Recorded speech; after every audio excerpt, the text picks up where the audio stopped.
Hello guys, and welcome to another episode of Marek Connell English. And today we're going to be looking at episode 2 of expressions to impress examiners and native speakers. I got a lot of positive feedback for this video, so that has spurred me on. Spurs are espuelas. To spur someone on to do something is animar. So the positive feedback that I have received has spurred me on to make another expressions to impress video. So let's start with let's rock and roll. Let's rock and roll is something that I often say to my students to simply say let's go, let's start. Or you can say I'm ready to roll. Now roll is when something circular moves. That's to roll. So wheels effectively roll when they're moving. Another way to say let's start or let's go, let's get the ball rolling. Okay, so in an exam you could use that expression at the beginning of the interactive task. Okay, let's get the ball rolling. Shall I start? Or let's get the ball rolling, and you start talking. In Spanish you have something similar. Rusty is oxidado. I'm a bit rusty today. To do something on the sly. To do something on the sly means to do something in a hidden way. So if my mobile is here, if I'm talking to somebody and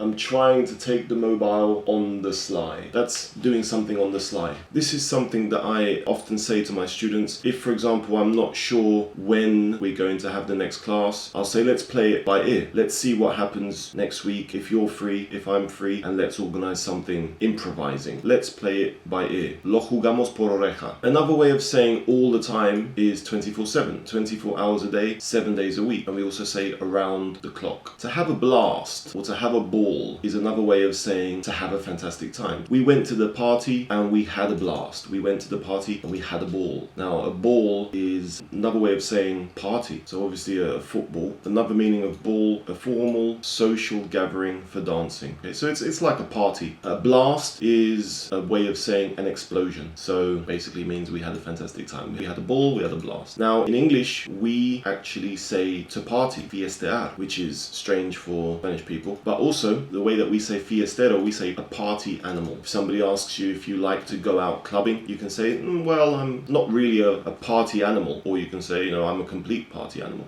Now the way that we say tomando el pelo in English is estoy tirando tu pierna, pulling your leg. If you say something strange to somebody, there was a tsunami in Barcelona yesterday. Touch wood, tocar madera. I'm only pulling your leg. I'm only joking. Now to take the piss is mear, so it's a bit rude. To take the piss out of someone is reírse de alguien. But it's also similar to tomar el pelo. So to take the piss or to take the mickey out of someone. Mickey comes from Mickey Mouse. I don't know why we say this, but these are two ways that you can say reírse de alguien. You can ask somebody, are you taking the mickey? ¿Estás tomando el pelo? Are you taking the mickey? To take liberties, tomar liberdad, it's the same concept. And this is obviously quite familiar. I'm joking with you. Now this is grammatically incorrect, but this is something that we say. Long time no see. We don't say, I haven't seen you for a long time. We just simply say, hey, long time no see. On the go is a really nice expression to say, in a way, sobre la marcha. When I'm very busy and I'm working, I don't always have a lunch break. So I just go to the supermarket and I get something on the go.